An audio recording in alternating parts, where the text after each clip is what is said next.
It's just been announced by The Hollywood Reporter that Benedict Cumberbatch will appear as Doctor Strange in Spider-Man 3. It looks like that WandaVision show, which is coming to Disney Plus, Doctor Strange 2, Multiverse of Madness, and Spider-Man 3 are going to intertwine and connect in some sort of overall storyline that's going to connect other multiverses, different characters from past incarnations of the characters coming together for one big threat. What's that threat? I don't know. Last week we found out that Electro is coming back and it's going to be played by Jamie Foxx, who played him in The Amazing Spider-Man Part 2. So that's already interesting. Is Andrew Garfield going to come back? Is Tobey Maguire going to come back? I don't know, but I think it's setting up to be this big multiverse crossover, and also the Spideyverse is going to come into it at some stage. With Benedict Cumberbatch, who is getting ready to shoot Doctor Strange 2, while Tom Holland is getting ready to shoot Spider-Man 3. It's setting up to be very interesting, those two movies with WandaVision. Who else is going to appear in all these movies? Are these just cameos? It says in The Hollywood Reporter that Benedict Cumberbatch will take over that mentor kind of role that Tony Stark had in Homecoming and then Nick Fury had in Far From Home. What do I think of this? Well, look, at times I think they have too many characters in a standalone movie. If it's a standalone movie, it's a standalone movie. Look, Tony Stark in the first one, Nick Fury in the second one. It seems like they're relying on other characters from the MCU to propel Tom Holland's Spider-Man when you don't need to propel him as a character. It's freaking Spider-Man. People love the character, one of the most famous characters in the world.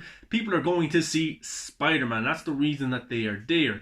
And then it's kind of, sometimes it gets overshadowed, especially by Tony Stark, things like that. But I just hope that Benedict Cumberbatch is in the role. I'm sure he's going to do great in the film, but I just hope he doesn't overtake Spider-Man. Now, it could happen. Electro is appearing in it. Who else is going to appear? Is the other Spider-Man's going to come in? What other villains are going to come in? What way is the storyline going to be told in Spider-Man 3? People know Tom Holland's Spider-Man's identity. How will that play into it? It's all very interesting and very exciting as a comic book movie fan to see how this will all be laid out. But it's Spider-Man, let him do his own thing. That's why I love the old Tobey Maguire trilogy, because he did his own thing. He got to learn from his mistakes. He had to do things for the people he loved, and he found out what went wrong, what went right, and how to be this great character. And for me, Tom Holland has the potential to be the greatest Spider-Man of all time, but sometimes the source material, the material that they're working off, isn't the best. The story, the dialogue, things like that really kind of bring him down as Spider-Man for me. Potential to be unbelievable, but with the right script, that's what he needs. Hopefully this third installment can let him shine a little bit more. I think he's a very good Spider-Man, but at the end of the day, some of the material that he's given isn't the best. But I'm looking forward to see how WandaVision, Spider-Man 3 and Doctor Strange 2 all come together for this overall story. I love the WandaVision trailer. Doctor Strange 2, interesting to see what Sam Raimi coming back to Marvel films can do. Did the trilogy with Tobey Maguire. Maybe he can bring him back for this multiverse of madness, or this multiverse, or whatever it's going to be. It is interesting as a comic book movie fan, and people are going to do the argument that DC copied Marvel, Marvel copied DC, because the Flash film is going to have the multiverse as well, with Michael Keaton and Ben Affleck coming back. But at the end of the day, who gets to look forward to all those stuff? Us as movie fans. I don't care. I'm going to go see all these films and all these TV shows and just enjoy myself. I don't care who does it first.